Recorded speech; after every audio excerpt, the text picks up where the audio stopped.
Hi students, ವಿಡಿಯೋಲಿ ನಾವು blouse ಅಂದರೆ ನೀವು ಆರಿ ವರ್ಕ್ ಬ್ಲೌಸ್ನ ಕಂಪ್ಲೀಟ್ ಮಾಡಿರ್ತೀರಲ್ವ, ಆ ಬ್ಲೌಸ್ಗೆ ಪ್ರೈಸ್ನ ಯಾವ ರೀತಿ ಫಿಕ್ಸ್ ಮಾಡಬೇಕು ಆರಿ ವರ್ಕ್ ಬ್ಲೌಸ್ಗೆ ಅಂತ ಹೇಳ್ಕೊಡ್ತಾ ಇದ್ದೀನಿ. ನೀವು ಆರಿ ವರ್ಕ್ ಮಾಡೋ ಬ್ಲೌಸ್ಗೆ ಪ್ರೈಸ್ ಕೂಡ ಫಿಕ್ಸಿಂಗ್ ಮಾಡೋದು ಕೂಡ ತುಂಬ ಇಂಪಾರ್ಟೆಂಟು. ಬಿಕಾಸ್ ಕ್ಲೈಂಟ್ಸು ಪ್ರೈಸ್ ನೋಡಿನೇ ಬರ್ತಿರ್ತಾರೆ. ಸೊ ಅದಕ್ಕೋಸ್ಕರ ನೀವು ನಿಮ್ಮ ಎಕ್ಸ್ಪೀರಿಯೆನ್ಸ್ ಮೇಲೆ ನಿಮಗೂ ಲಾಸ್ ಆಗಬಾರ್ದು ಮತ್ತು ಕ್ಲೈಂಟ್ಸ್ಗೂ ಕೂಡ ಲಾಸ್ ಆಗಬಾರ್ದು. ಈ ನಿಮ್ಮಿಬ್ಬರ ಅಂಡರ್ಸ್ಟ್ಯಾಂಡಿಂಗ್ ಮಧ್ಯೆ ಪ್ರೈಸ್ನ ಫಿಕ್ಸ್ ಮಾಡ್ಕೋಬೇಕು. ಸೊ ಆ ರೀತಿ ಪ್ರೈಸ್ ಫಿಕ್ಸಿಂಗ್ನ ಯಾವ ರೀತಿ ಮಾಡಿದೆ ಅಂತ ನಾನು ಇಲ್ಲೊಂದು ಚಾರ್ಟ್ನ ಹಾಕಿದ್ದೀನಿ. ಆ ಚಾರ್ಟ್ನ ನೋಡಿ ನಿಮಗೆ ಎಕ್ಸ್ಪ್ಲೇನ್ ಮಾಡ್ತೀನಿ. ಬೇಕಿದ್ರೆ ನೀವು ಈ ಚಾರ್ಟ್ನ ಸ್ಕ್ರೀನ್ಶಾಟ್ ತೆಗೆದು ಇಟ್ಕೊಂಬಿಡಿ. ಫಸ್ಟ್ ನೀವು ಬಿಗಿನರ್ ಆಗಿದ್ದೀರಾ ಅಂದ್ಕೊಳ್ಳಿ. ಇವಾಗ ಅಂದರೆ ಸ್ಟಾರ್ಟಿಂಗ್ ಇವಾಗ ಕಲ್ತಿದ್ದೀರಾ, ಫಸ್ಟ್ ಬ್ಲೌಸು ಸೆಕೆಂಡ್ ಬ್ಲೌಸು ಆರ್ಡರ್ಸ್ನ ತೊಗೋತಿದ್ದೀರಾ. ಸೊ ಆವಾಗ ನಿಮಗೆ ಪ್ರೈಸ್ ಫಿಕ್ಸಿಂಗ್ ಗೊತ್ತಾಗೋದಿಲ್ಲ ಎಷ್ಟೇ ಅಂತ. ಸೊ ಆವಾಗ ನೀವು ಏನು ಮಾಡಬೇಕಂತಂದರೆ ಒಂದು ಅಂದಾಜು ಮೇಲೆ, ಅಂದರೆ ನೀವು ಪ್ರಾಕ್ಟೀಸ್ ಮಾಡಿರ್ತೀರಿ ಅಲ್ವ ವರ್ಕು, ಆ ಪ್ರಾಕ್ಟೀಸ್ ಮೇಲೆ ಅಂದಾಜು ಮೇಲೆ ಹೇಳಬೇಕಾಗುತ್ತೆ. ಆ ಅಂದಾಜು ಮೇಲೆ ಯಾವ ರೀತಿ ಹೇಳೋದು, ಯಾವ ಅಂದಾಜಿನ ಮೇಲೆ ಹೇಳೋದಂತಂದರೆ, ಫಸ್ಟ್ ನೀವು ಆರಿ ವರ್ಕ್ ಕಾಸ್ಟ್ ಬಂದುಬಿಟ್ಟು 1 ಡೇಗೆ 600 to 700 ಪರ್ ಡೇ ಫಸ್ಟನ್ನು. ಮತ್ತು ಈ 600 to 700 ಪೇ ಮಾಡೋದಕ್ಕೆ ಎಷ್ಟು ಅವರ್ ವರ್ಕ್ ಮಾಡಬೇಕಂತಂದರೆ ಮಿನಿಮಮ್ಮು 10 ಅವರ್. ಎಷ್ಟು ಅವರು ಮಿನಿಮಮ್ ಮತ್ತು ಆರ್ ಮ್ಯಾಕ್ಸಿಮಮ್ 10 ಅವರ್ಸ್ ವರ್ಕ್ ಮಾಡಲೇಬೇಕು. ಮತ್ತು ನೆಕ್ಸ್ಟು ಈ ಬ್ಲೌಸ್ ಸ್ಟಿಚಿಂಗ್ ಕಾಸ್ಟ್ ಬಂದುಬಿಟ್ಟು 400 to 500 ಆಗಿರುತ್ತೆ. ಸ್ಟಿಚಿಂಗ್ ಕಾಸ್ಟು ಜಾಸ್ತಿನೂ ಇರುತ್ತೆ, ಕಮ್ಮಿನೂ ಇರುತ್ತೆ. ಒನ್ಸ್ ನೀವು ಆರ್ಡರ್ ತೊಗೊಂಡ್ಮೇಲೆ ಫಸ್ಟ್ ನೀವು ಟೈಲರ್ಗೆ ಕೇಳ್ಕೋಬೇಕು. ಸೊ ಆವಾಗ ಗೊತ್ತಾಗುತ್ತೆ ನಿಮಗೆ.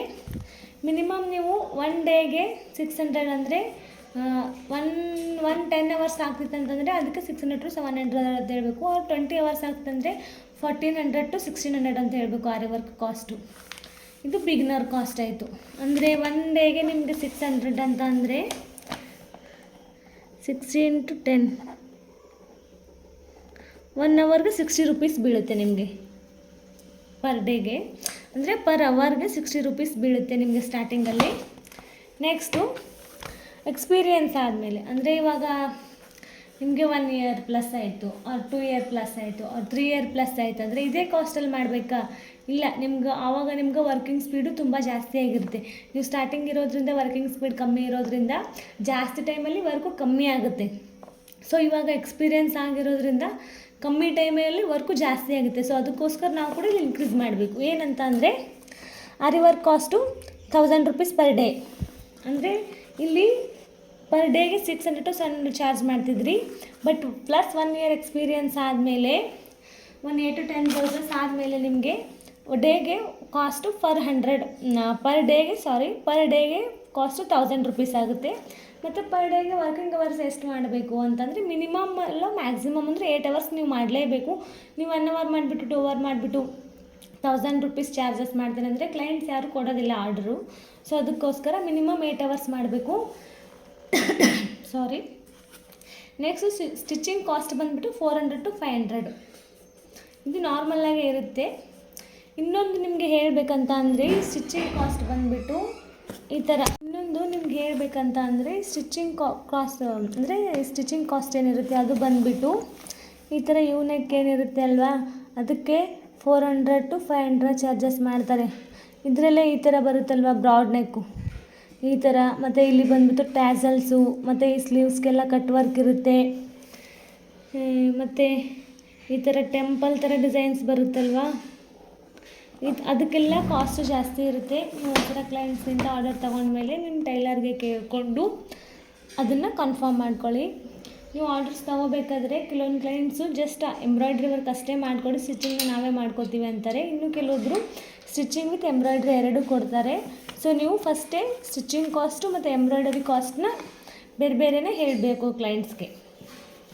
ನೆಕ್ಸ್ಟ್ ಬಂದುಬಿಟ್ಟು ಇದೇನಿದೆ ಅಲ್ವಾ, ಇದು ಕೂಡ ಇದೇ ಚಾರ್ಟು. ನೀವು ನೀಟಾಗಿ ನೋಡಿ ನಿಮ್ಮ ಬ್ಲೌಸ್ಗೆ ವರ್ಕ್ನ ಫಿಕ್ಸಿಂಗ್ ಮಾಡಿ ಆರಿ ವರ್ಕ್ಗೆ.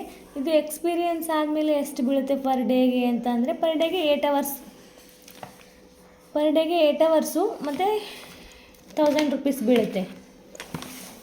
ಎಷ್ಟಂದರೆ ಪರ್ ಡೇಗೆ 8 ಅವರ್ಸ್ ಬೀಳುತ್ತೆ. 10 into 8 ಪರ್ ಡೇಗೆ 100 80 ರೂಪೀಸ್ ಬೀಳುತ್ತೆ ಪರ್ ಡೇಗೆ.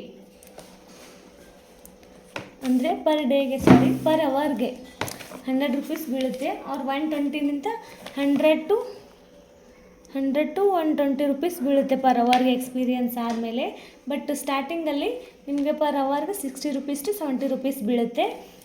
ಈ ಕಾಸ್ಟ್ ಮೇಲೇ ನೀವು ನಿಮ್ಮ ಬ್ಲೌಸ್ಗೆ ಅಂದರೆ ನಿಮ್ಮ ಕಸ್ಟಮರ್ಗೆ ಕಾಸ್ಟ್ನ ಹೇಳಬೇಕಾಗುತ್ತೆ. ಆರಿ ವರ್ಕ್ದು ನಿಮಗೆ ಸ್ಟಾರ್ಟಿಂಗಲ್ಲಿ ಗೊತ್ತಾಗಲ್ಲ. ಸೊ ಒಂದು ಮೆಜರ್ಮೆಂಟಲ್ಲಿ ಅಂದರೆ ಒಂದು ಅಂದಾಜು ನೀವು ಪ್ರಾಕ್ಟೀಸ್ ಮಾಡಿರೋ ಪ್ರಕಾರ ಆ ಅಂದಾಜಿನ ಮೇಲೆ ನೀವು ಕಾಸ್ಟ್ನ ಹೇಳಬೇಕಾಗುತ್ತೆ ಸ್ಟಾರ್ಟಿಂಗಲ್ಲಿ 3 to 4 ಬ್ಲೌಸಸ್ಸು. ಅದಾದಮೇಲೆ ನಿಮಗೆ ವರ್ಕಿಂಗ್ ಅವರು ಮತ್ತು ವರ್ಕಿಂಗ್ ಸ್ಪೀಡು ಎಲ್ಲ ಅಂಡರ್ಸ್ಟ್ಯಾಂಡ್ ಆಗಿರುತ್ತೆ ನಿಮಗೆ.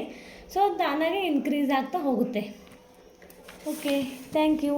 ಈ ವಿಡಿಯೋನೇ ಫಸ್ಟ್ ಟೈಮ್ ನನ್ನ ಚಾನಲ್ನ ನೋಡ್ತಾ ಇದ್ದರೆ ಈ ವಿಡಿಯೋಗೆ ಲೈಕ್ ಮಾಡಿ, ಹಾಗೆ ಪಕ್ಕದಲ್ಲಿ ಕಾಣಿಸ್ತಿರೋ ಬೆಲ್ ಬಟನ್ನ ಕ್ಲಿಕ್ ಮಾಡಿ ಸಬ್ಸ್ಕ್ರೈಬ್ನ ಮಾಡ್ಕೊಳ್ಳಿ. Thank you.